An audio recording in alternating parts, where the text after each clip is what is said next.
हरे कृष्णा, आप सभी भक्तों का स्वागत है। आज आप लोग यहाँ पर उनकी समय निकाल रहे हैं।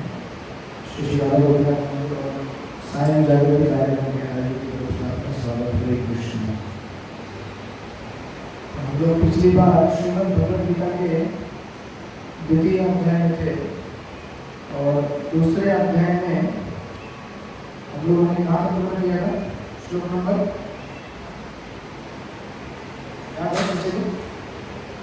कहाँ तक पूरा किया था श्लोक नंबर?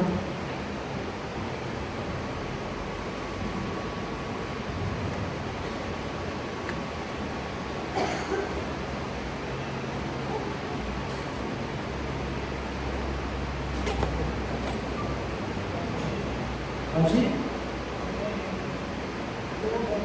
2.4 8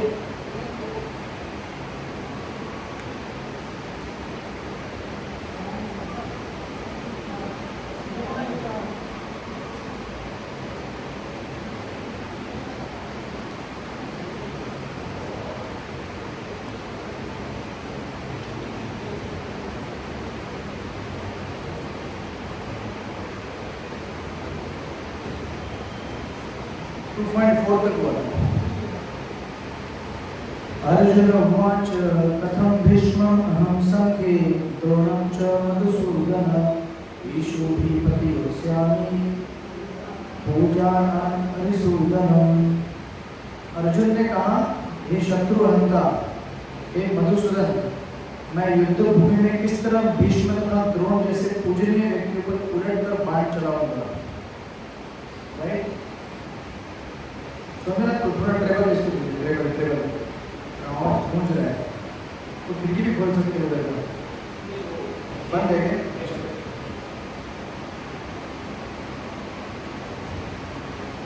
हमने भगवद गीता में अब तक देख रहे हैं, ट्रेवल को बढ़ा दीजिए। हरे कृष्ण और बढ़ाइए। हरे कृष्ण और बढ़ाइए। हरे कृष्ण ठीक है। हरे कृष्ण फुल किए। हरे कृष्ण फुल किया तो फिर ऑप्शन ठीक है। ट्रेवल करके ऑप्शन उसी को बढ़ाया ना। पास जो है ना 0 कर दीजिए।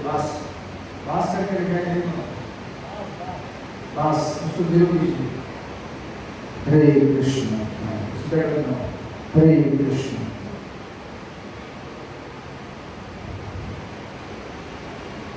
सो भगवद गीता के बैकग्राउंड में आप लोग हमने देखा है, प्रथम अध्याय में अर्जुन ने भगवान से युद्ध करने से मना कर दिया।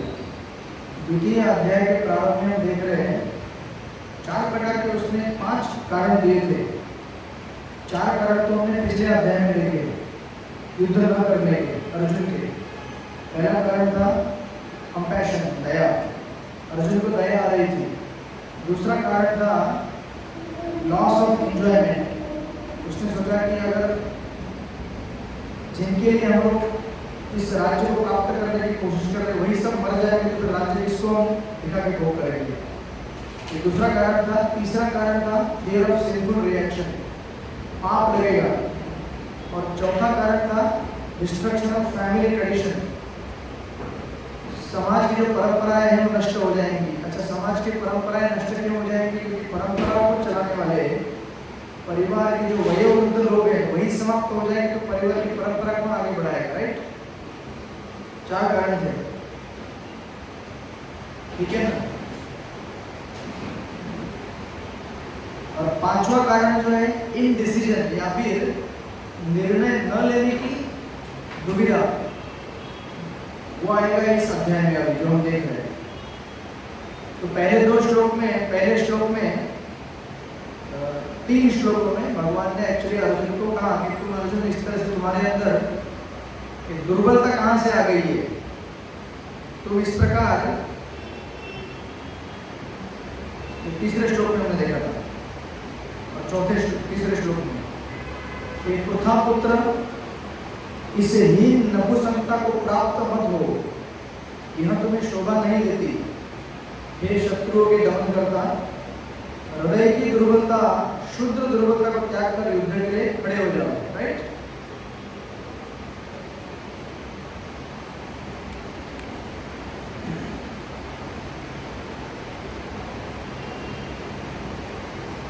हमने देखा था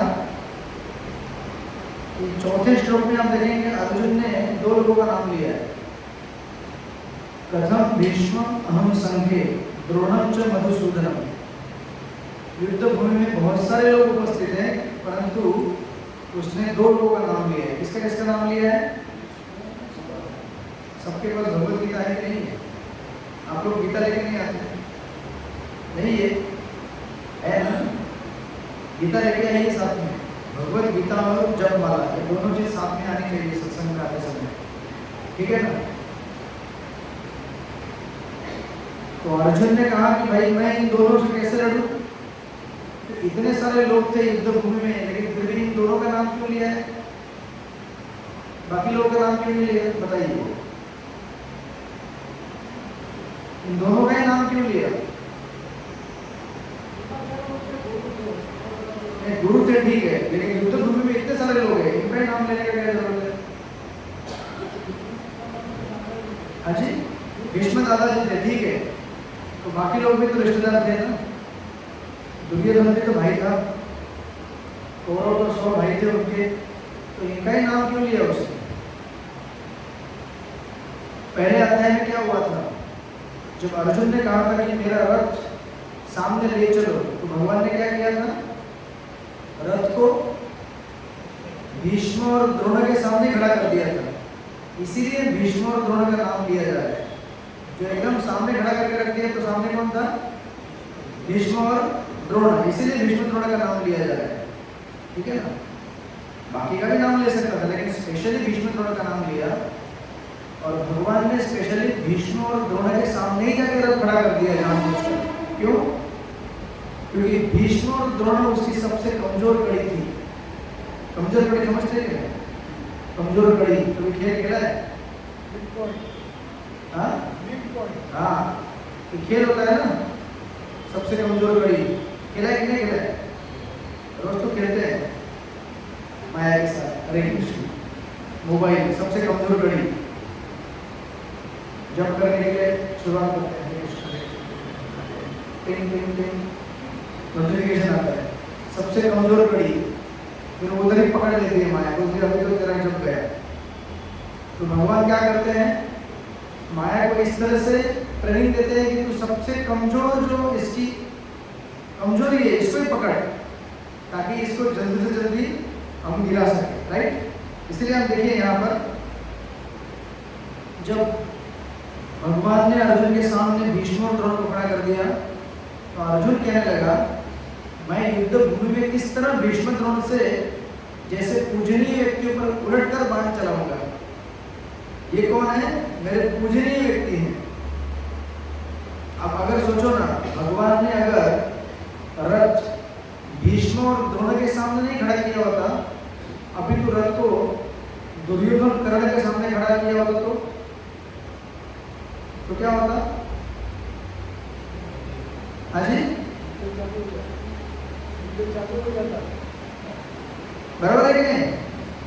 आप सब लोग हैं यहाँ पे भगवत गीता क्लास में, समझ रहे हैं क्या हो रहा है बैकग्राउंड में? भगवान ने जानबूझ के भीष्म द्रोण के सामने रथ खड़ा कर दिया, दुर्योधन कर्ण के सामने नहीं रखा। ऐसे कर्ण तो माने ही थे उस समय, लेकिन बाकी कौरवों के सामने नहीं रखा, क्योंकि भगवान को मालूम था कौरवों के सामने तो ये बड़ी बड़ी ढील हाँकेगा, बोलेगा मैं छोड़ूंगा नहीं तुमको, मारूंगा तुमको। लेकिन सबसे कमजोर कड़ी के सामने लगा रख दिया तो शेर, पहले शेर था, चूहा बन गया। तो हम लोग भी शेर होते हैं, शेर है, शेर और शेरनी है, हरे कृष्ण। लेकिन भगवान बराबर जानते हैं हमारी कमजोर कड़ी क्या है, तो भगवान बराबर उसी चीज को आपके मन में लाके रख देंगे। ले अभी बोल क्या करता है, तो जाप करने बैठोगे तो आपकी सबसे कमजोर कड़ी क्या है? घर गृहस्थी के कामकाज, पानी भरना है, आजकल पानी की वजह से भी किल्लत है, ये आज तो कृपा करके थोड़ा इंद्रदेव प्रकट हो गए हैं, कितने देर चलेंगे पता नहीं, लग रहा है अभी दोस्ती करेंगे 4 महीना, लेकिन कुछ गारंटी नहीं है। अगर आप लोगों ने चैंटिंग कम कर दिया तो हो सकता है गायब हो जाएंगे। हरे कृष्णा कृष्ण कृष्ण हरे हरे, हरे राम राम राम हरे हरे। तो भगवान बराबर जानते हैं हमारी कमजोरियां क्या है और उन कमजोरियों को हमारे सामने लाके खड़ा कर देते हैं ताकि हम लोग उन कमजोरियों से घायल होकर भगवान का भजन छोड़ दें। राइट? जब परीक्षा होती है, परीक्षा में आपको सबसे कठिन प्रश्न जो होते हैं ना वो सबसे पहले आपको परेशान करेंगे। आसान प्रश्न आपको परेशान नहीं करेंगे, बराबर है कि नहीं? एकदम कठिन अगर प्रश्न रहेंगे तो आप उधर ही घायल हो जाते हैं। तो इसलिए भगवान बराबर जानते हैं कि कौरव और जो भी यहाँ पे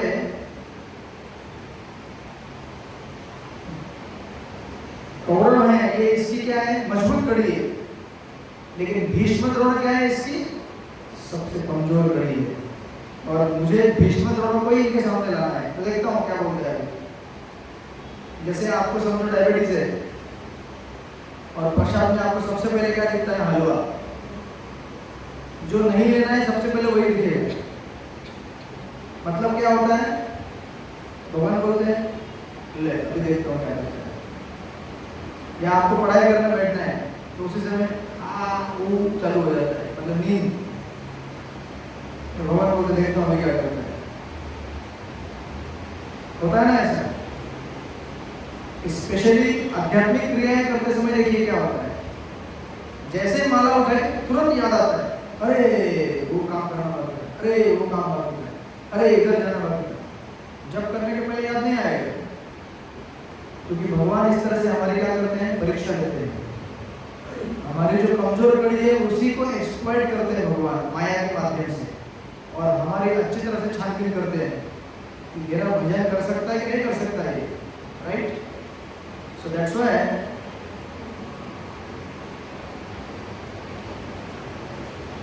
अब अगर ये प्रश्न आपके सामने है, इस तरह से जब माया का हमारे पर प्रहार होगा तो उससे कैसे बचना चाहिए? माया इस तरह से हमको जब अटैक करेगी तो कैसे बचना चाहिए माया से? माया से बचने का सिंपल तरीका है, एक ही तरीका है, वो है हम और इंद्रिय तृप्ति की जो वस्तु हमारे सामने है, हम दोनों के बीच में कोई तो एक ऑब्स्टेकल या फिर बाधा खड़ी करनी पड़ेगी। जैसे से फॉर एग्जांपल, अगर आपको मालूम है कि आपको देर रात तक इंटरनेट में मोबाइल देखने की आदत है तो क्या करना पड़ेगा? जब नींद आती है तो सबसे पहले क्या करना पड़ेगा? सिंपल मोबाइल को शट डाउन। शट डाउन अगर नहीं करेंगे आप तो वो आपको शट डाउन होने नहीं देगा, रात भर चलेगा। एक ही रील देखता हूँ, दो ही देखता हूँ, तीन देखता हूँ, चार देखता हूँ, ऐसे करते करते 1000 रील हो जाएगी। दिन में कम से कम 50-60 हज़ार रील तो देख लेंगे होंगे नहीं? मिनिमम 50,000-60 नहीं बोलिए। सबसे ज्यादा तो ये माता जी भेजती है ग्रुप में रील। क्या नाम है आपका? संगीता। और उसको हमारे एडमिन वाले लोग उड़ाते रहते हैं।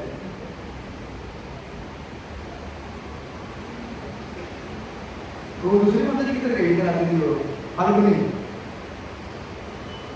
गुरु वाले फाल्गुनी, पता नहीं नाम भूल गया मैं क्या है। वो भी रील भेजने में उस्ताद, अच्छे रील भेजते हैं भगवान के।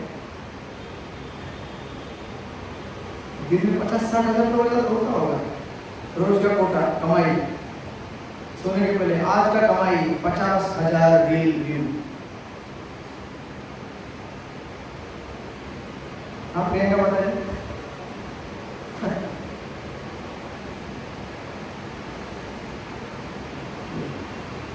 लिखा गया है कली काले नाम रूपे कृष्ण अवतार, लेकिन अभी क्या है? कली काले माया मोबाइल अवतार।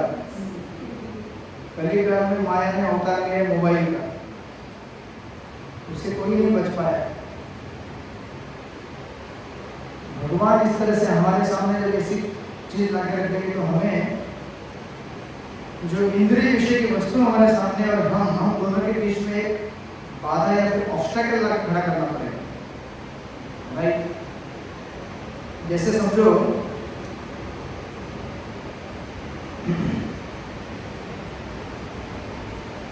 हम अगर रास्ते में चल रहे हैं,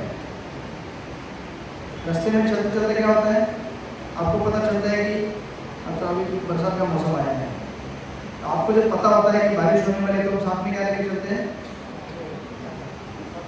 क्या लेके चलते हैं, छाता। आप लोग बोलिए, बोलने से नींद भागती है। मैं आपसे बुलाने की कोशिश करता हूँ ताकि आप लोग भूल जाए नींद को। आप बोलते नहीं, ऐसे देखते रहते हैं, मतलब गड़बड़ है कुछ। ऐसे अगर देखते रहो, मतलब आँख खोल के नींद लेना, आँख खोल के भी सोया जाता है, मालूम है क्या?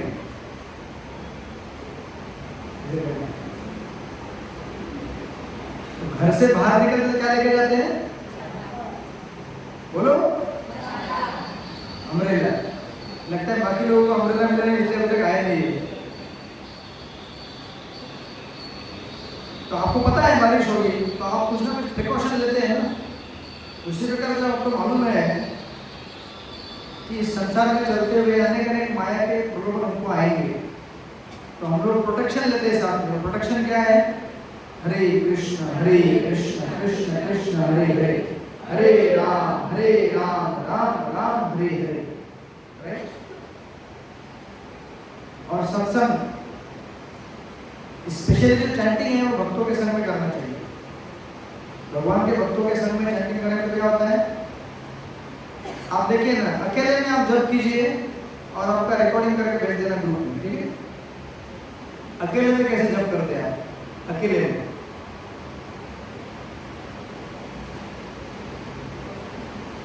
कैसे करते हैं अकेले में, पूछो मत। कोई ऐसे सोते हुए, कोई पकौड़े खाते हुए, कोई मोबाइल को देखते हुए, कोई आसमान में तारे गिनते हुए, कोई तो किसी को तो पड़ी नहीं रहती, बस बोला है माला खींच के खत्म करना है किसी तरह से, खींचो माला को जोर से, खत्म करो। और जो सत्संग में बैठ के जब करते कैसे होता है, अभी जब हम लास्ट में जब करते हैं, आज घड़ी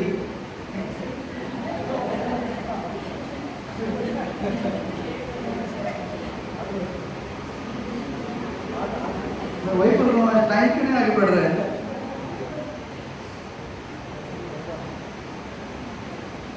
जब सत्संग में हम लोग जाप करते हैं तो क्या होता है, हम जब कर रहे हैं तो बाजू वाला देखता है, हम सोचते हैं कि यार ये कुछ नहीं कर रहा है, वो सोचता है वो भी कुछ नहीं कर रहा है, चुपचाप जब कर रहा है। अब करेंगे क्या फिर, चुपचाप जब करो।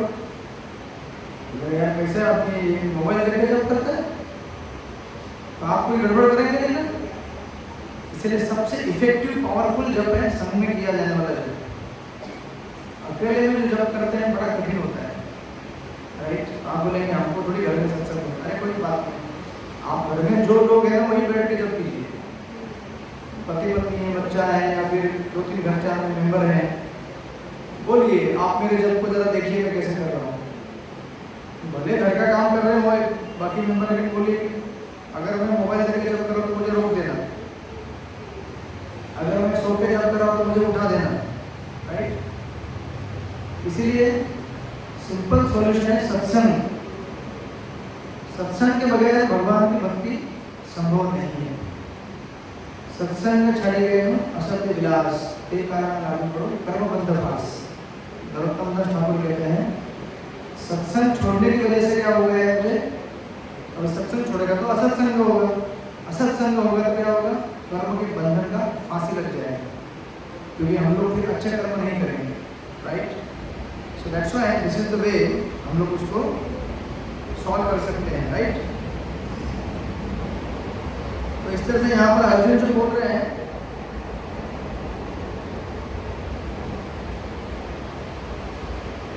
कथम, कथम यानी कि किस प्रकार, हे कृष्ण आप किस प्रकार हत्या करेंगे, हे मधुसूदन भीष्म और द्रोण का कैसे हत्या करेंगे, ये संभव है क्या चीज। मतलब इनडायरेक्टली अर्जुन एक्चुअली क्या कर रहे हैं, कृष्ण को चैलेंज कर रहे हैं। वो इस तरह से कहना चाहते हैं एक्चुअली क्या हुआ है, भीष्म और द्रोण की वजह से उनके हृदय के अंदर की सुप्त भावनाएं जागृत हो गई है। आप सोचिए ना, आपके स्कूल के 25 साल पुराने मित्र से मिल गए, मेरा दोस्त स्कूल का, तो बोलेगा चल आजा 2-4 पी लेते हैं। आप बोलेंगे मेरा दोस्त बोल रहा है, तो बोलेगा देख दोस्ती की खातिर पर एक पी ले, देख देख पुरानी दोस्ती हमारी। हरे कृष्ण।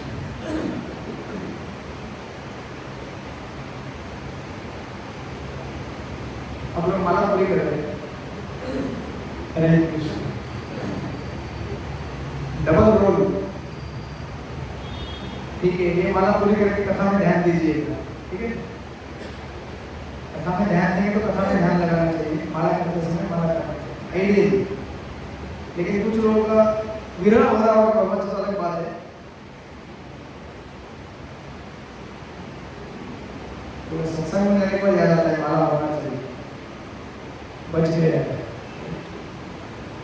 तो इमोशंस को इन्वोक कर दिया है अर्जुन के, राइट।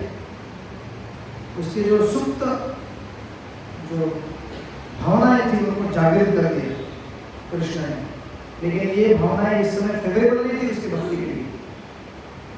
और ये प्रभुपाद जी यहाँ पर में लिखते हैं, भीष्म पितामह तथा द्रोणाचार्य जैसे सम्मानीय व्यक्ति सदैव पूजनीय है। यदि वे आक्रमण भी करें तो उन पर उलट कर आक्रमण नहीं करना चाहिए, राइट। और प्रभुपाद जी लिखते हैं, यह सामान्य शिष्टाचार है कि गुरुजनों से वाग युद्ध भी नहीं किया जाता। वाग युद्ध मतलब बोल के भी लड़ाई झगड़ा नहीं किया जाता। अगर कोई हमारे सुपीरियर्स सीनियर्स अगर हमसे कुछ बोले तो पलट के उनसे बाद में भी जोर से बात नहीं की जाती। देख लूंगा मैं, धीरे बोल सकते, देख लूंगा मैं बोलते ही लोग, देख लूंगा, लेकिन जोर से नहीं। अगर निकले भी शब्द हमारे धीमे से, क्योंकि क्या है वो सीनियर है, हमारे सुपीरियर से वरिष्ठ हैं, बराबर। घर में सास बहू का तो आपको याद रहेगा, सासू माँ जब बहू को डांटती है तो बहू थोड़ी बोलती है सासू माँ, वैसे नहीं बोलती, सासू माँ देखती हूँ, धीरे से बोलती है, जोर से नहीं बोलती।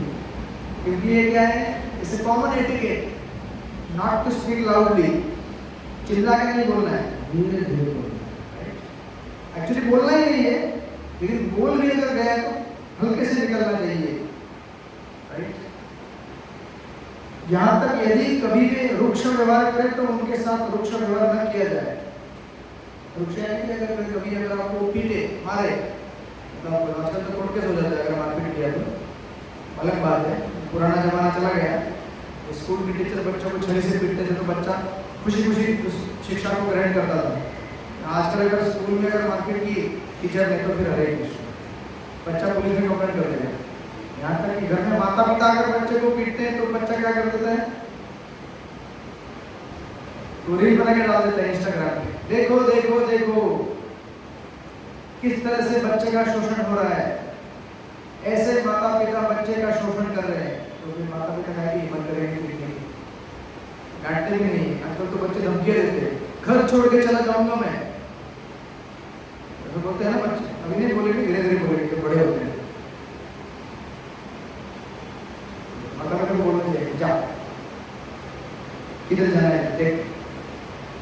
लेकिन आसक्ति कितनी होती है, बोलते हैं बच्चा मेरा कहाँ जाएगा, क्या होगा। तो अर्जुन यही चीज यहाँ पे प्रभुपाद जी कह रहे हैं कि इस तरह से कोई अगर वरिष्ठ व्यक्ति आपको कुछ कहे तो उसके साथ शाब्दिक युद्ध भी नहीं करना चाहिए। तो फिर भला अर्जुन उन पर बाण कैसे छोड़ सकता था? तो कॉमन है लॉजिक, समझ में आ रहा है ना, कॉमन सेंस।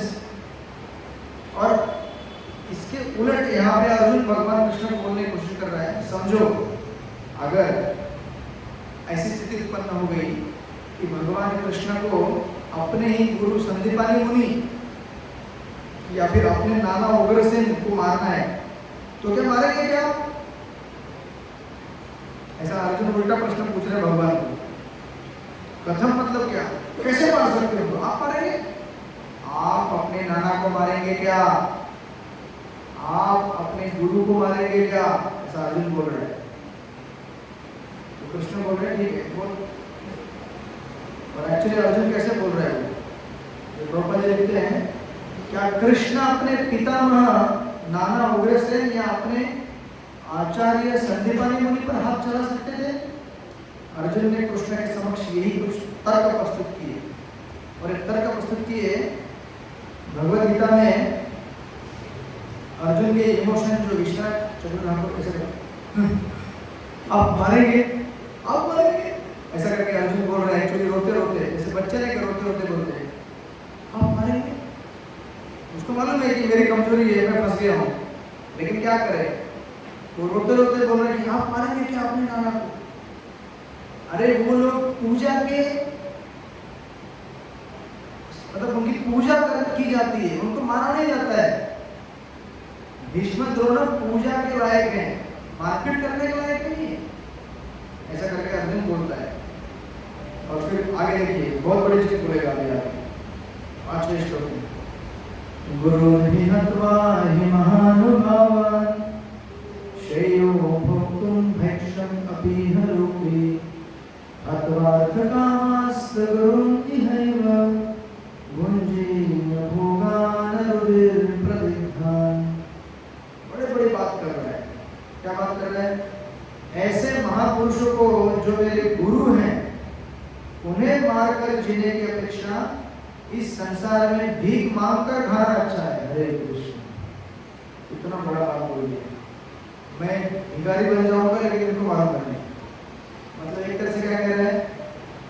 तो मैं सन्यासी बन के जंगल में जाके भिक्षा मांग के ग्रहण करना सीखूंगा, लेकिन मैं अपने गुरु को मारकर इस राज्य का भोग नहीं लेना चाहता। राइट? भले ही वे सांसारिक लाभ के इच्छुक हो, किंतु है तो गुरुजन। यदि उनका वध होता है तो हमारे द्वारा भोग्य प्रत्येक वस्तु उनके रक्त से सनी होगी। बोलते ना इसमें खून का दाग लगा हुआ है, ऐसे पैसों की कमाई से मैं अपना घर चलने नहीं दूंगा। पिक्चर के डायलॉग सुने होंगे आपने।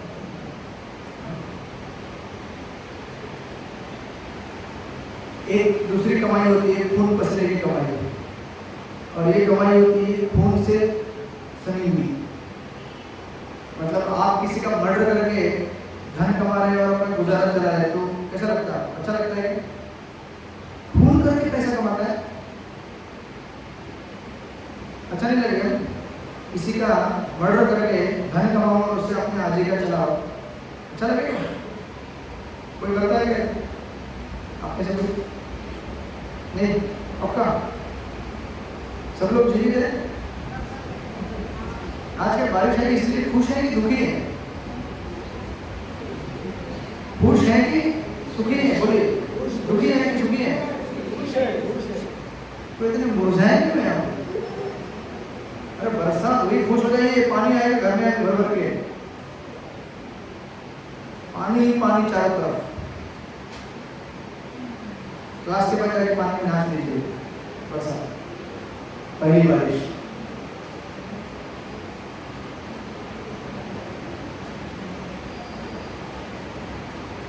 तो प्रभुपाद जी लिखते हैं, ये जो यहाँ पे शब्द इस्तेमाल किया गया है महानुभावान, महानुभावान का अर्थ है महापुरुषों को। यहाँ पे प्रभुपाद जी ने लिखा है महापुरुषों को, वर्ड टू वर्ड करेंगे, right? So they are all महानुभावा। ये बोलता है कि बड़े महान लोग हैं, लेकिन कृष्ण क्या बोलते हैं? चुप, ये लोग महान है, ये लोग महान नहीं है। क्यों महान नहीं है? कृष्ण बोलते हैं उन्होंने अधर्म का साइड लिया है। उन्होंने अधर्म का साइड लेकर आप लोगों को अन्याय किया है, तो क्या अच्छे हो गए लोग? कुछ भी बोलता है ऐसा भगवान बोलेंगे आगे जाकर। भगवान बोलेंगे ये जो पर्टिकुलर दो लोग हैं, कौन दो लोग? भीष्म और द्रोण। इनका दोष क्या था? इन्होंने तो डायरेक्टली पांडवों को कष्ट नहीं दिया। एक्चुअली देखा जाए इन्होंने हमेशा कौरवों का विरोध किया। जब जब कौरव इनके ऊपर कोई अत्याचार करते थे उनका विरोध किया एक्चुअली। लेकिन फिर कृष्ण ऐसा क्यों बोलना चाहते हैं? क्योंकि जब द्रौपदी का चीरहरण हुआ था उस समय ये दोनों महात्मा चुप बैठे थे, जैसे मुंह में चिकट पट्टी लगा दिया, चुपचाप।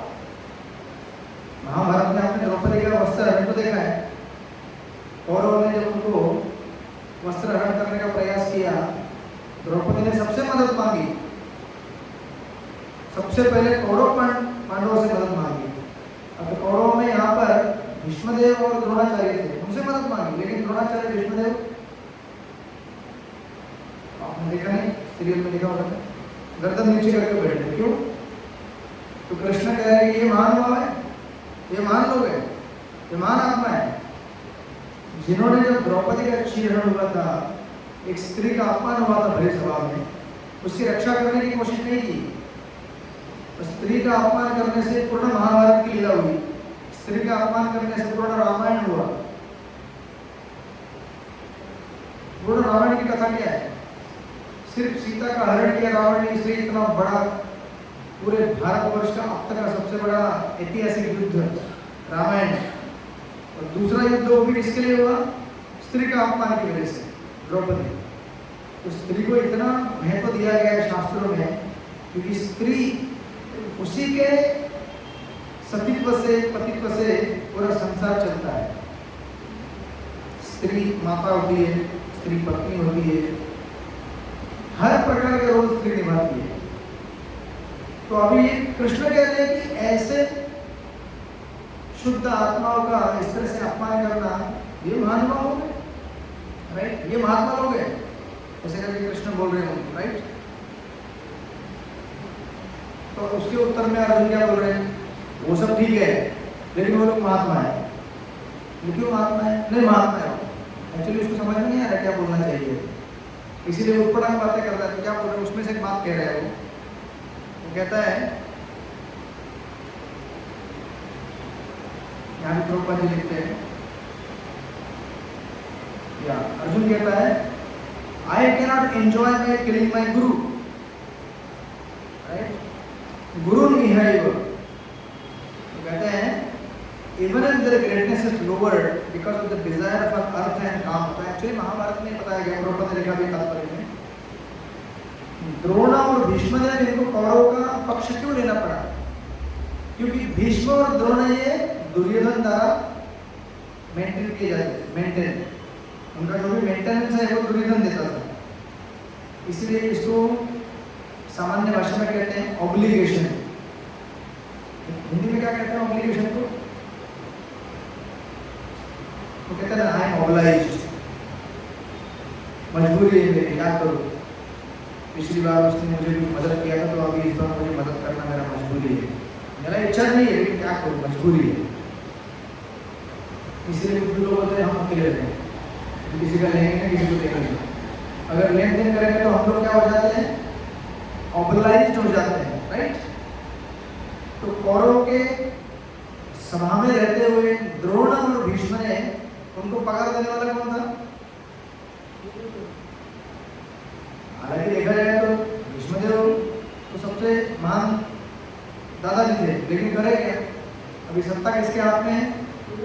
धृतराष्ट्र और दुर्योधन के हाथ में थी। तो पगार पानी कौन दे रहा था? ये लोग दे रहे थे। तो वो सोच रहे थे भीष्म द्रोण, अरे यार पगार पानी देने वाला ये व्यक्ति है, अभी तक राज्य में इन्होंने पगार पानी दी, अभी हम कैसे इसका पक्ष बदल सकते हैं? तो ये उनका गलती था, भीष्म और द्रोण का ये मिस्टेक था कि धर्म के साथ न चलते हुए उन्होंने केवल अपने मेंटेनेंस को देखा। तो प्रबोधन में लिख रहे हैं, पर्व में आप पढ़ेंगे, दुर्योधन से आर्थिक सहायता लेने के कारण भीष्म तथा द्रोण उसका पक्ष लेने के लिए बाध्य थे। यद्यपि केवल आर्थिक लाभ से ऐसा करना उनके लिए उचित न था। ऐसी दशा में आचार्यों का सम्मान खो बैठे थे, किंतु अर्जुन सोचता है कि इतने पर भी वे उसके गुरुजन हैं, अतः उनका वध करके भौतिक लाभों का भोग करने का अर्थ होगा रक्त से सने अवशेषों का भोग, राइट? सो एक्चुअली महाभारत में तो अभी सोचिए जरा, ये जो अर्जुन का तथ्य है ये कोई साधारण तथ्य नहीं है, बहुत बड़ी बात कह रहे हैं। और भगवान को मालूम है ये छोटे मोटे मेरे बात करने से शांत होने वाला नहीं है, इसको एकदम हाईफाई फिलॉसफी मुझे बोलना पड़ेगा। तो एक्चुअली महाभारत में भी भीष्मदेव बोलते हैं अर्थस्य पुरुषो दासो दासो पुनः अर्थ कश्चित् इति सत्य महाराजो बद्योस्मि अर्थन कौरवो। भीष्मदेव कहते हैं all human beings are servant of wealth. सारा जो मनुष्य समाज है वो किसका नौकर है? धन का। Wealth is not servant of human being. Actually धन, संपत्ति, पैसा ये मनुष्य की सेवा में नहीं लग रहा है, बल्कि मनुष्य इसकी सेवा में लग रहा है। हम क्या सोचते हैं कि हम लोग धन को इस्तेमाल करेंगे अपने भोग के लिए, राइट? लेकिन वो क्या हो जाता है? आसक्त हो जाता है धन संपत्ति से। तो फिर क्या हो गया? वो नौकर बन गया। तो आजकल पूरे संसार में लोग धन प्राप्त करने के लिए किसी हद तक भी गिर सकते हैं। आप सोशल मीडिया देखिए, लोग कुछ भी करते रहते हैं, कैसे भी वीडियो बनाओ, कुछ भी बनाओ, पैसा आना चाहिए कहीं से भी। अभी आप कभी देखते होंगे सोशल मीडिया, तो हेडलाइन आता है देश के प्रधानमंत्री मर गए, ऐसा भी आता है हेडलाइन, देखा होगा ना आपने? क्यों? ऐसा लिखने से क्या होगा? ज्यादा व्यूअरशिप मिलेगा। अरे क्या हो गया, क्या हो गया, न्यूज देखो क्या है, ज्यादा व्यूज मिलेगा। कुछ भी बोल देने। सायन में भयंकर तबाही, पानी की भयंकर नदियां बह रही है और डूब गया सायन। देखा तो कुछ पानी नहीं है। न्यूज वाले ऐसे न्यूज देते हैं ना, ऐसे न्यूज देते हैं ना। किस लिए? खोल के देखते तो पता चला। बेकार में क्या होता है? ब्रेकिंग न्यूज, हर मिनट में ब्रेकिंग। अरे हर मिनट में ब्रेकिंग तो बताओ आदमी जिंदा रहेगा क्या? वो भी ब्रेक हो जाएगा ना। हर minute breaking news, breaking news, breaking news. ऐसा होता है? हर मिनट में ब्रेकिंग न्यूज होता है क्या? लेकिन करें क्या? धन कमाना है, कुछ भी बोल दो। ऑफिस में झूठ बोलो। सरकारी नौकर है कोई यहाँ? सरकारी नौकर कोई नहीं? सरकारी नौकर ठीक है, फ्री होके बोल सकता हूँ। सरकारी नौकर बोलते हैं हम आपके लिए ये करेंगे, वो करेंगे, आप हमें मतदान कीजिए और हम आपके लिए सब कुछ करेंगे। क्या करते हैं वो लोग? कितना करते हैं आपको मालूम नहीं, राइट? तो इस तरह से पूरा संसार क्या है? धन का नौकर बन गया है। और कृष्ण बोल रहे हैं भाई ये लोग इस तरह से नौकर बने हैं और उनको वध करना चाहिए, राइट? और एक्चुअली इसके पीछे दूसरा हिस्टोरिकल बैकग्राउंड ये है, भीष्मदेव का जो डिवोशनल साइड है, स्पिरिचुअल, वो यहाँ पे नहीं मिलेगा आपको गीता, वो महाभारत में भी नहीं मिलेगा, वो आपको श्रीमद् भागवत पुराण में मिलेगा। तो भीष्मदेव भगवान के कितने महान भक्त थे। भीष्मदेव ये दिखाना चाहते थे कि जो व्यक्ति अधर्म के पक्ष में जाएगा, चाहे वो महान भीष्म ही क्यों ना हो, उसका विनाश होगा। तो भीष्मदेव सिखाना चाहते थे, राइट? और भीष्मदेव ने ये प्रतिज्ञा भी किया था। आप अगर शंतनु और सत्यवती के प्रसंग में देखेंगे आपको मालूम रहेगा, शंतनु महाराज और सत्यवती का विवाह हुआ था एक शर्त पर कि भीष्मदेव कभी भी विवाह नहीं करेंगे। भीष्मदेव ने प्रतिज्ञा लिया था कि मैं आजीवन ब्रह्मचारी रहूंगा, मैं विवाह नहीं करूंगा, तो मेरी संतान होगी नहीं, मेरी संतान नहीं होगी तो वो राज्य करेगी नहीं, बराबर है? तो अभी तो उस समय भीष्मदेव ने कहा था मैं पूर्ण जीवन काल तक जो रूलिंग किंग है, जो राज्य करने वाला राजा है, जो भी करंट राजा रहेगा उसके मैं रक्षा करूंगा, ये प्रण लेता हूं, बराबर है? लेकिन उनको क्या मालूम था भविष्य में इतने भयानक खतरनाक लोग राजा बनेंगे। जैसे हमारा संविधान भी लिखा गया है भारत का, जिस व्यक्ति ने भी लिखा होगा संविधान, उसमें उन्होंने क्या बोला? राजा को कितने अधिकार दिए जरा सोचिए संविधान में।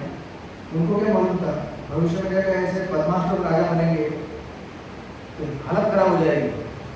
आप समझ रहे हैं ना? सेम पैरेलल है इतिहास में। जो चीज पूर्व काल में घटी अभी भी घट रही है। विष्णुदेव ने प्रतिज्ञा किया था कि जो भी रूलिंग उस समय का करंट किंग रहेगा, राजा रहेगा, मैं उसकी रक्षा करूंगा। उनको नहीं मालूम था भविष्य में दुर्योधन जैसा बदमाश राजा बनेगा, धृतराष्ट्र राजा बनेगा। अभी क्या करें, चुपचाप बैठ कर उनके साथ लड़ना पड़ रहा है, मतलब उनके पक्ष से लड़ना पड़ रहा है, राइट। इस तरह से जब इतनी बड़ी बड़ी डिग्रियां हाँ का है अर्जुन, पर एक्चुअली उसको समझ में नहीं आ रहा है कि उसके साथ क्या होने जा रहा है। कंफ्यूज हो गया है टोटली, बड़ी बड़ी बात कर रहा है लेकिन उसको समाधान नहीं मिल रहा है। अब कई बार ऐसा होता है ना, हम लोग किसी चीज में उलझ जाते हैं, बड़ी बड़ी बात करते हैं, ऐसा होना चाहिए था, वैसा होना चाहिए था, ऐसा होगा वैसा होगा, लेकिन समाधान नहीं आता है, सोल्यूशन नहीं निकल पाता है, खाली बड़ी बड़ी बात करते रहते हैं। अब यही उसके साथ हो रहा है यहाँ पे। इसलिए आप देखेंगे यहाँ पे छठे श्लोक में बोलता है कंप्लीट कंफ्यूजन छठे श्लोक में, न चैतत विद्मत् कतरो गरियम यद्वा जयम यदि वा न जयेयु याने महत्वा न जिजीविषाम स्तेय अवस्थिता प्रमुखे धार्तराष्ट्रा। क्या कह रहे हैं, हम यह भी नहीं जानते कि हमारे लिए क्या श्रेष्ठ है। अगर नहीं जानते तो इतनी बड़ी बड़ी बात क्यों कर रहे हो भाई। जब नहीं जानते हो तुम्हारे लिए श्रेष्ठ क्या है नहीं, तो चुप बैठो ना। गुरु जो बोल रहे हो मार्गदर्शन लो ना। कभी देखे काउंसलिंग, आप लोग मेंटर मीटिंग जाते हैं, मेंटर मीटिंग मेंटी आपकी किधर है, सब मेंटी लोग होता है। किशोर प्रभु मेंटर मीटिंग चालू करो, तो मेंटी को बोलते हैं कि भाई ऐसा करो। मेंटी बोलता है आपको पता नहीं है क्या, आप बोलते हैं 16 माला करो, ये करो वो करो, आप नहीं जानते मैं कितना व्यस्त हूँ। वैसे मुंह करके बोलता है, नहीं जानते आप, सुबह से लेकर रात तक मेरा घर का काम चलता है, ऑफिस का काम चलता है, 16 माला करो। वैसे हो गया 16 माला, हाँ लेकिन मैंने सुना 16 माला करना चाहिए तो करो। फिर बोलता है कैसे होगा 16 माला, बस ऐसी बातों में उलझा रहता है। इसको कहते हैं कंफ्यूजन। कोई निर्णय पे नहीं पहुंच पाता हो, राइट।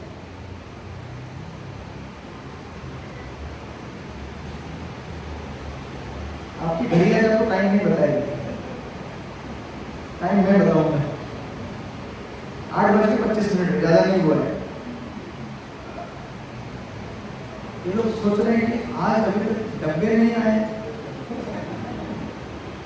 डब्बे किधर है। वो 2 डब्बों की आवाज आती है, छन छन आएगा, ऑन द वे रहेगा। तो बोलता है हम यह भी नहीं जानते। अभी देखिए पिछले श्लोक में इतना बड़ा बात बोल दिया, ऐसे उनको मार सकते, गुरु को मारना चाहिए क्या? हाँ, अपने दादा को मारेंगे हम? हाँ, ऐसा करके बोला। डब्बा आ गया, डब्बा आ गया। फोकस करके ध्यान दीजिए। तो पिछले श्लोक में ऐसा बोला, लेकिन अभी क्या बोलता है, लेकिन साथ में ये भी मुझे मालूम नहीं कि क्या करना चाहिए। उनको जिताना, उनको जीतना या उनके द्वारा जीते जाना, मतलब युद्ध हारना या जीतना, कुछ समझ में नहीं आ रहा है कृष्ण। यदि हम धृतराष्ट्र के पुत्रों का वध कर देते हैं तो हमें जीवित रहने की आवश्यकता नहीं है, फिर भी वे युद्ध भूमि में हमारे समक्ष खड़े हैं, राइट। इस तरह से कंप्लीट कंफ्यूज्ड सिचुएशन। ऐसा करो तो ऐसा होगा, वैसा करो तो वैसा होगा, तो करोगे क्या करोगे। हम लोग ऐसे होते हैं, ऐसा करो ये प्रॉब्लम, ऐसा करो तो क्या करते हैं, चुपचाप एक चादर ले लेते हैं, एक कमरे का लाइट बंद कर दो, मुझे अभी किसी को देखना नहीं है, मुझे किसी से सुनना भी नहीं है, मुझे चुपचाप सोने दो अभी अगले 1 घंटे के लिए, राइट। कंफ्यूजन, फ्रस्ट्रेशन, ये सिचुएशन में अर्जुन आ गया है। और प्रभुपाद लिखते हैं अर्जुन की समझ में नहीं आ रहा था कि वो क्या करे, युद्ध करे और अनावश्यक रक्तपात का कारण बने। यद्यपि क्षत्रिय के नाते युद्ध करना उसका धर्म है, फिर भी वह युद्ध से विमुख होकर भीख मांगकर जीवन यापन करे।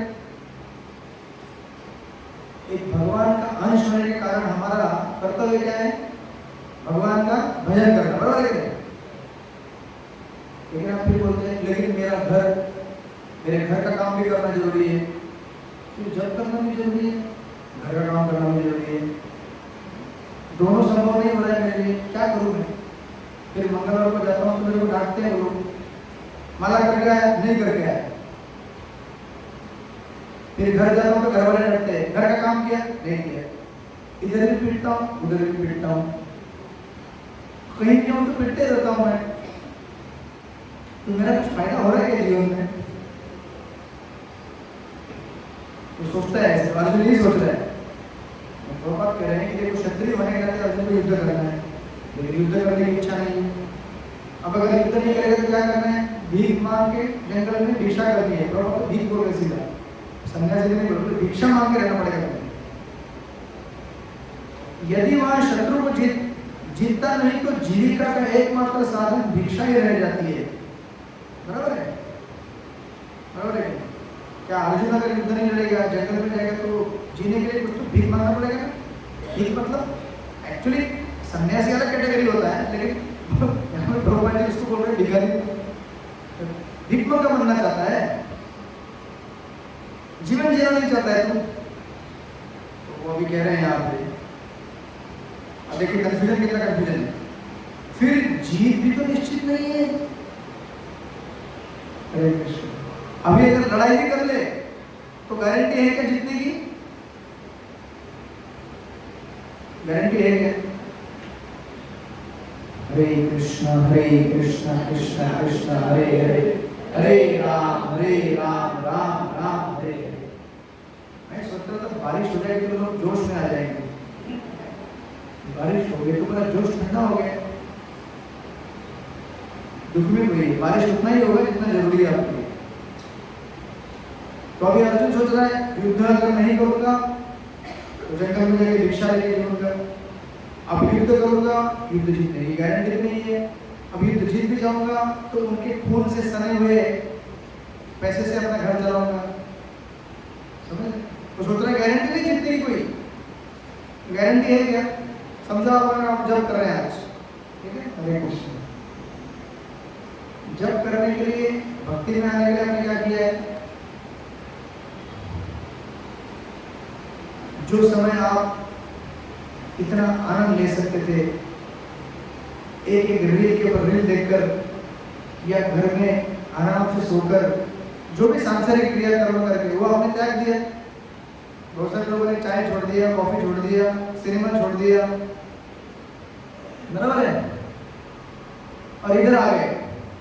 अब यहाँ आने के बाद सक्सेस की गारंटी है क्या?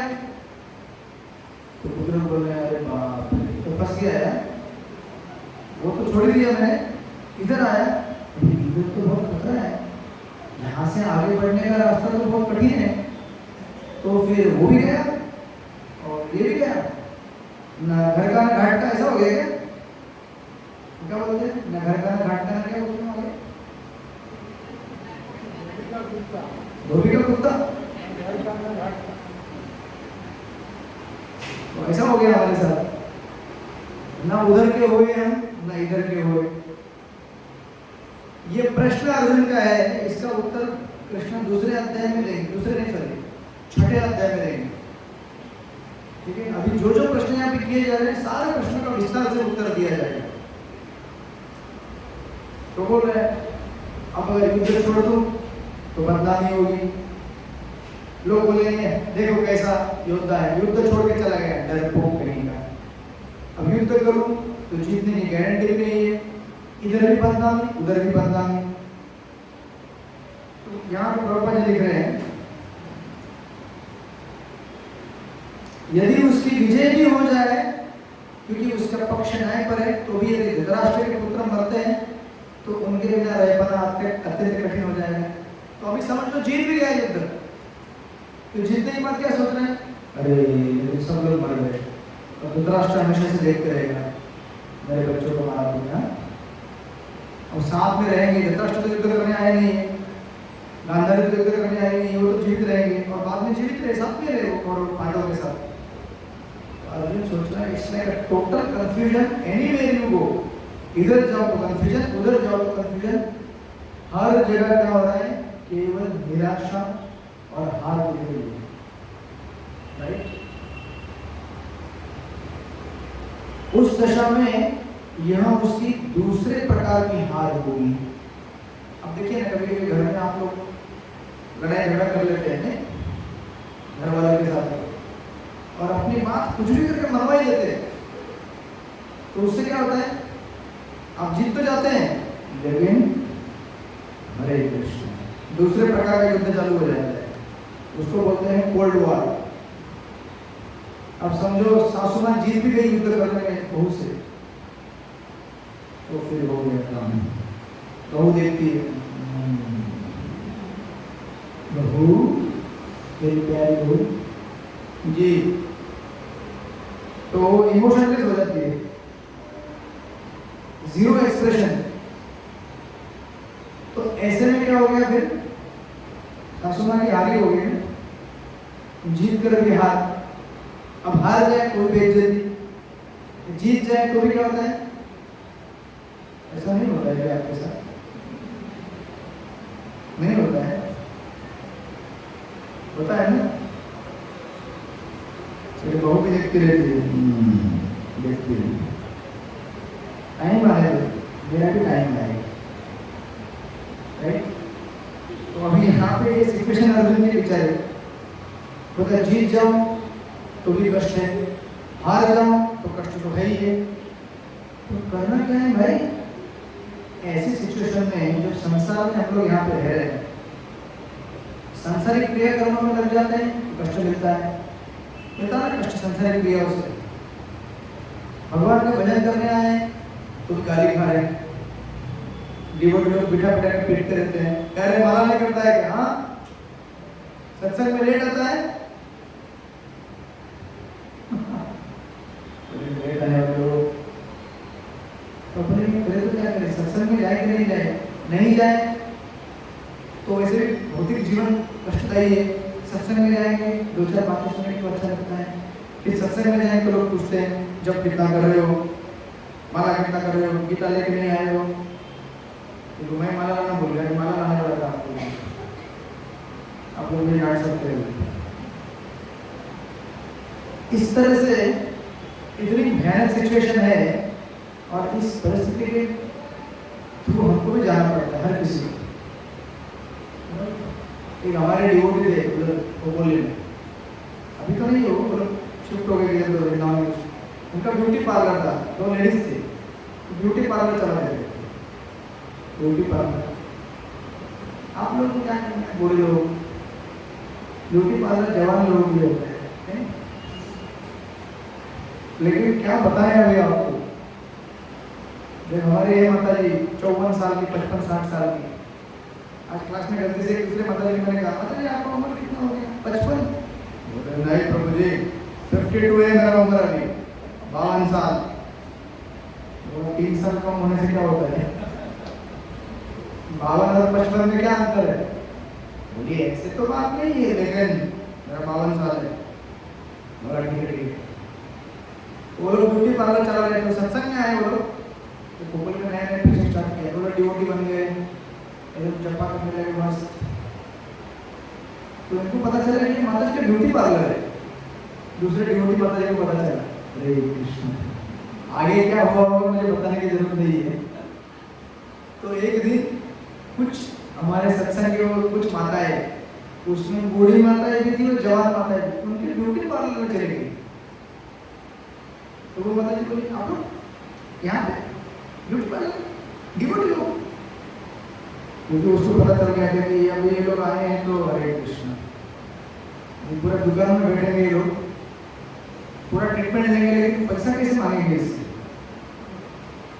तो अभी अगर आए हैं तो क्रीम व्रीम लगा लिया, बाल को जो भी करते हैं क्या क्या करते हैं पता नहीं मुझे, अपना तो है नहीं कुछ।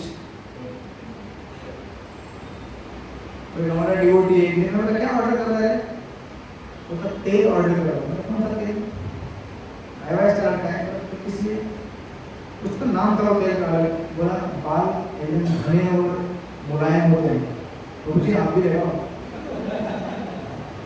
मैं बोला मैं लगा क्या करूँगा, घने मुलायम बाल तो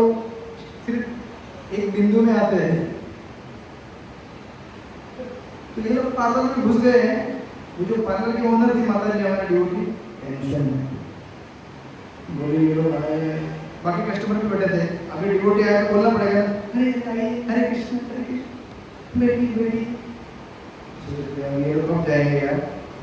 तो लोग बैठ के बोले माता जी थोड़ा कर दो ना हमारा भी, जो भी रहेगा किया होगा काया पलट। जाते समय अभी पैसा कैसे मांगे, पैसा मांगो तो क्या होगा, डिवोटी से पैसा मांगते तुम लोग, मतलब ऐसा सोचेगा कोई, तो उसने पैसा नहीं मांगा। और जो माता जी थी कुछ तो बिल हुआ था 1000 रुपये का, वो 100 रुपये दे के हाथ में, ठीक है। अरे कितनी अच्छी ड्यूटी है ना, वेरी नाइस, बहुत अच्छी। तो वो जो पार्लर की माता जी थी, मेरे को बाद में एक दो महीना बोलती है, क्या कर रहा हूँ आजकल जीवन बहुत कष्टमय हो गया है। तो क्या हो गया, मैंने सुना था हरे कृष्णा में जब पार्लर में जाते नहीं है, इसलिए यहाँ के आपके सत्संग के सारे लोग पार्लर में आते हैं मेरे पास, बोला अच्छी बात है, धंधा बढ़ गया आपका फिर, बोले क्या धंधा बढ़ गया।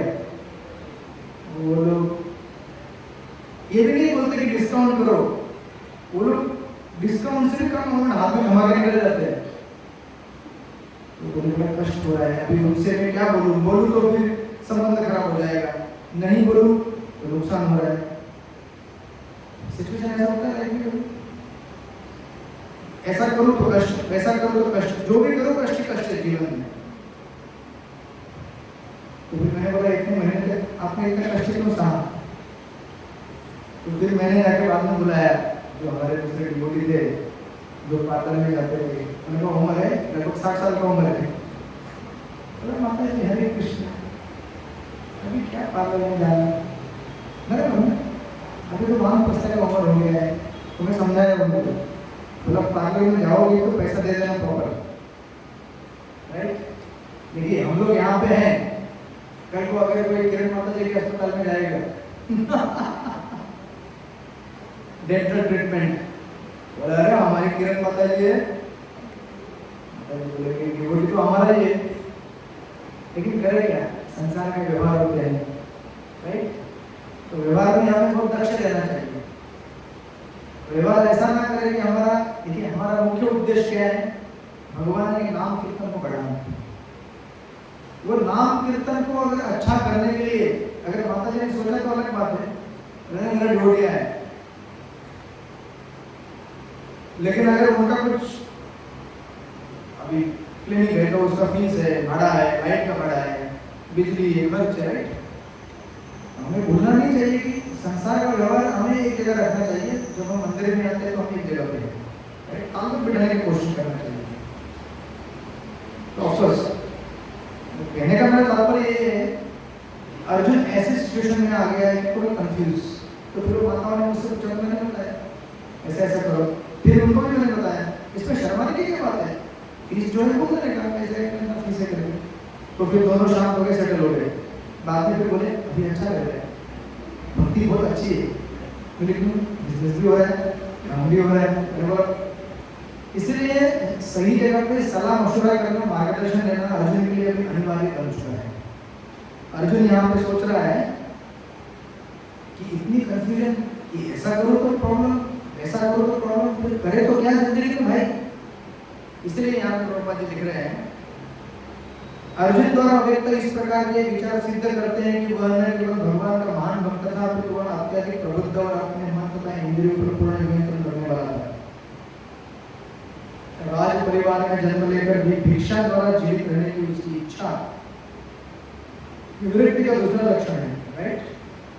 तो ये प्रभुपाद एक पॉजिटिव एंगल से बोल रहे हैं, अर्जुन को क्वालिफाई करते हैं, परंतु आगे जाकर फिर गाली देंगे।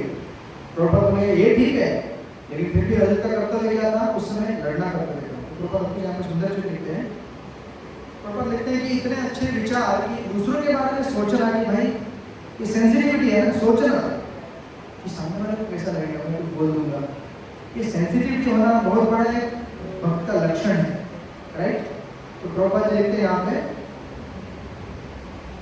इस तरह निष्कर्ष निकला कि अर्जुन मुक्ति के सर्वथा योग्य था। सोच रहा कि इसका भी नुकसान नहीं होना चाहिए, उसका भी नुकसान नहीं होना चाहिए, राइट। जैसे कभी कभी हम लोग क्या भाजी वाले की दुकान में जाते हैं तो बोलते हैं सर कितने का टमाटो, 50 रुपए किलो टमाटो, 20 रुपये में दो ना, तो ऐसा तो नहीं होता है ना। 50 रुपए किलो टमाटो 20 रुपये में कैसे देगा? व्यवहार ऐसे होना चाहिए कि उसका भी नुकसान ना हो और आपका भी काम चल जाए। तो दुकानदार ने अंडू एडवर्टाइज लेके ज़्यादा एक्स्ट्रा प्रॉफिट नहीं मारना चाहिए जो धर्म के खिलाफ है, लेकिन आपने भी अननेसेसरी ज़्यादा डिस्काउंट नहीं लेना चाहिए। तो लोग क्या करते हैं, नहीं 20 रुपये नहीं दो, तो ऐसे करेंगे तो फिर आप काम बिगड़ जाएगा, राइट। इस प्रकार यहाँ पे कृष्ण अर्जुन सोच रहे हैं कि नहीं उनका नुकसान हो रहा है तो मुझे भी सोचना चाहिए। प्रभुपाद लिखते हैं जब तक इंद्रियां संयमित ना हो ज्ञान के पद तक उठ पाना कठिन है और बिना ज्ञान तथा भक्ति के मुक्ति नहीं होती है। अर्जुन अपने भौतिक गुणों के अतिरिक्त इन समस्त दैवी गुणों से भी दक्ष था। पॉइंट क्या है, जब तक इंद्रियां संयमित ना हो ज्ञान के पद तक उठ पाना कठिन है। मतलब कहने का तात्पर्य क्या है, ज्ञान जो होता है ना वो केवल पढ़ाई करने से नहीं मिलता है। ज्ञान कब मिलता है, जब हमारी इंद्रियां संयमित हो और उन संयमित इंद्रियों के बल पर हम लोग भगवान का आराधना करें। हरे कृष्ण कृष्ण कृष्ण हरे हरे, हरे राम राम राम हरे हरे। जब हम भगवान का भजन करें, भक्ति करें, ऐसे अवस्था में हमको भगवान हृदय के अंदर से ज्ञान प्रकट कर सकते हैं। आपको अलग से ज्ञान के लिए बहुत बड़ा बड़ा ग्रंथ पढ़ के PhD करने की जरूरत नहीं है। प्रभुपाद जी की इतनी पुस्तक है, इतना ही पढ़िए और जितना दिया उतना ही पालन कीजिए, सफिशिएंट है उतना हमारे लिए ज्ञान प्राप्त करने के लिए, राइट। तो कभी कभी कुछ लोग होते हैं तो गीता वितरण करते बोलते हैं अरे आपके पास ओरिजिनल वेद है क्या? ओरिजिनल वेद, अब ओरिजिनल वेद मिलेगा तो क्या करोगे आप? ओरिजिनल वेद दिखाऊंगा तो पढ़ेंगे। तो गीता क्या है? गीता सारे वेदों का पिता है, समझेंगे। गीता कौन है? भगवत गीता भगवान कृष्ण ने सारे वेदों के सार रूप में बोली है। तो इस युग में आप क्या क्या पढ़ेंगे? बहुशास्त्र बहुवाक्य चित्त भ्रम हो। ज्यादा किताबें पढ़ोगे भ्रमित हो जाओगे। अभी समझो ना, आपको अगर एक एग्जाम देनी है तो उसके क्या आप मार्केट में आने वाले 25 प्रकार के किताब पढ़ के एग्जाम दोगे? एक दो तीन किताबें जो उसके सिलेबस से संबंधित वो कितना पढ़ के एग्जाम दोगे? अगर आपको पता करना है कि जब कैसे करना है तो पूरे भारत भर में घूम के पता करोगे जब कैसे करना है, जब कैसे करना है, जब कैसे करना है। अंत में क्या कंफ्यूज हो जाओगे। एक संप्रदाय में आए हो, एक गुरु से पूछो तब तक बनाओ। पता करो पहले कि गुरु प्रामाणिक है कि नहीं, फिर उसके बाद आपको यहाँ वहाँ देखने की जरूरत नहीं। तो कुछ लोग होते हैं मैं राधे राधे जप करूँ, मैं सीताराम करूँ, मैं क्या जप करूँ? अरे भाई आपको आपके गुरु ने जो मंत्र दिया वो जाप करो। तो किसी के गुरु आपको राधे राधे मंत्र देंगे, किसी के गुरु आपको श्री कृष्ण शरणम देंगे, किसी के गुरु आपको हरे कृष्ण महामंत्र देंगे। हमको हमारे गुरु ने जो मंत्र दिया है वो हमारे लिए क्या है? औषधि है। दूसरों के मंत्रों को मत देखो। जिस प्रकार अस्पताल में 4 पेशेंट होते हैं, पहला पेशेंट डायबिटिक का है, दूसरा पेशेंट फ्रैक्चर हो गया हाथ। अब जिसका हाथ फ्रैक्चर हो गया है उसको तो कहा जाता है भाई अच्छा खाओ, तबियत बनाओ, बॉडी को ठीक करो। जिसको डायबिटीज हुआ है उसको बोलते हैं मीठा खाना है। तो अभी जिसको डायबिटिक है वो बोलेगा वो पेशेंट मीठा क्यों खा रहा है? तो प्रॉब्लम है ना, वो मीठा खा रहा है क्योंकि उसकी बीमारी अलग है, तो तुमको मीठा खाना है क्योंकि तुम्हारी बीमारी अलग है। दूसरों की बीमारियां मत देखो, अपनी बीमारी देखो, अपने को औषध जो मिला है वो औषध लो, राइट। तो इस तरह से प्रभुपाद कहते हैं कि जब इंद्रियां नियंत्रण में आएगी उस समय हम लोग ज्ञान प्राप्त कर सकते हैं, और ज्ञान के साथ साथ जब भक्ति होती है तब जाके हमको मिलती है मुक्ति। बिना भक्ति के मुक्ति नहीं हो सकती। और भक्ति मतलब इस युग में बहुत ही सिंपल है, कली काले नाम रूपे कृष्ण अवतार। इस युग में भगवान की आराधना केवल भगवान के नाम श्रवण से की जाती है। केवल भगवान का नाम केवल ठीक से कीजिए। ध्यायतो विषय सॉरी कृतय ध्यायते विष्णु त्रेतायाम जगतमभय द्वापरे परिचर्यायाम कलौक धरी कीर्तना। इस युग में भगवान को प्राप्त करने की विधि क्या है? नाम संकीर्तन। तो परसों एकादशी है, राइट? निर्जल एकादशी आप करेंगे। निर्जल एकादशी बाहर खूब पानी गिरेगा लेकिन आप एक बूंद पानी नहीं लेंगे। आप देखते रहेंगे इतनी अच्छी बरसात हो रही है, फिर भी नहाते नहाते 2-4 बूंद पी लेते हैं। और मैंने काम किया, वो बूंद चला गया। तो एकादशी है, आप कर लीजिए, जिसको जमता है, किसी को बॉडी में प्रॉब्लम है कोई बात नहीं, पानी पी लीजिए, लेकिन मूल तत्व क्या है? हरिनाम, अधिक से अधिक नाम संकीर्तन करना है, ठीक है। उसके पहले आपको मैं आज जाने के बाद ग्रुप में ऐड करूँगा, मैंने बोला था ना आपको ग्रुप में ऐड करना है, जपा वाला साधना वाला ग्रुप है, जिसमें मैं खुद निगरानी करता रहता हूँ, कौन कितना जप कर रहा है, क्या कर रहा है, तो मेरी निगरानी बाकी सब लोग मिलकर करते हैं। तो उसमें आपको ऐड कर दूंगा। एकादशी के दिन आप लोग अच्छी तरह से बहुत सुंदर तरीके से जप करने का प्रयास कीजिए। एकादशी का उद्देश्य ज़्यादा उपवास किसके लिए किया जाता है? उपवास मतलब ज़्यादा सांसारिक चीज़ों में ना उलझ कर भगवान के जप के लिए किया जाता है। तो आप लोग घर गृहस्थी में रहते हैं तो आप बोलेंगे आज घर में सिंपल भोजन बनेगा, बोले एकादशी सिंपल भोजन है क्या? साबुदाना बनाने तो सिंपल दाल चावल बनाने से ज़्यादा कष्ट लगता है, इसीलिए उस दिन साबुदाना नहीं, उस दिन पानी भी नहीं, पानी भरने का टेंशन नहीं, दूसरे दिन लगेगा भर लेना पानी। तो जिसको जमता है वो कीजिए, जिसको बॉडी में प्रॉब्लम है या फिर ऑफिस वाले लोग हैं, या तो रास्ते में जाकर गिर जाओगे, फोन मारोगे, हमको क्लास में बोला था निर्जल करना और मैं गिर गया, तो इस प्रकार का एकादशी करके फोन मत कीजिएगा। कीजिए जितना बल है, ज्यादा बल हमारा किसके ऊपर होना चाहिए? नाम संकीर्तन के ऊपर। ये तो कुछ भी लोग ऐसे होते हैं, एकादशी निर्जल और दिन भर बेड में, क्या हुआ, क्यों सो रहे? कमजोरी आ गई, बहुत थक गया हूँ, भोजन नहीं लिया ना। तो ये एकादशी का उद्देश्य नहीं है। चाहो तो खाओ, पियो पानी, लेकिन जाप करो। अगर पियोगे तो 64 माला करो। जो पानी पिएगा, भोजन लेगा, वो कम से कम 25 माला करना चाहिए, और जो छुट्टी लेकर घर में बैठेगा वो 64 माला कीजिए। आप देखेंगे उस दिन लोग करते हैं माला, 64 माला, 120 माला, 150 माला वो करते हैं।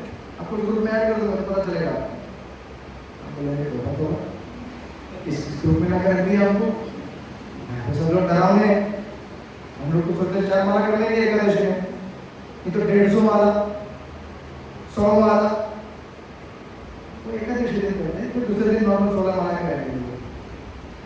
आपको उसमें ऐड करूँगा, आपको याद हो जाएगा एकादशी है कैसे। तो मुझे आपको ऑलरेडी उसका महत्व बता दिया। एक एकादशी करने में 24 एकादशी करने का फल मिलता है, ठीक है। तो एकादशी मतलब अलग अलग लेवल होते हैं, निर्जल, सजल, फिर फल फ्रूट्स के साथ, दूध के साथ, फिर अंत में कुछ नहीं होता, साबुदाना खा लेना, लेकिन गिर मत जाना एकादशी के नाम पर और फिर बोलना कि मैं तो पैर तोड़ के आ गया, रास्ते में चलते चलते गिर गया मैं। इस प्रकार का एकादशी नहीं करना है। एकादशी का स्पिरिट क्या होना चाहिए वो ध्यान रखिएगा। The emphasis is more not on fasting but on concentration. तो सारे काम में छोड़ के भजन करने के लिए समय दिया गया है, लेकिन अगर आप भजन करते हुए सोच रहे हैं पानी पानी पानी, अच्छा है पी लीजिए पानी और फिर जप कीजिए, ऐसा मेरा विचार है, ठीक है। क्योंकि इस युग में आप उपवास मतलब पास में, हाँ उपवास,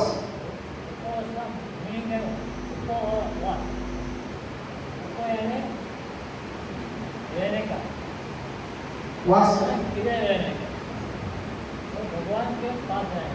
भगवान के निकट रहने का उपवास, ठीक है। उसका अर्थ भगवान के निकट रहने का, बिस्तर के निकट नहीं रहने का मतलब है।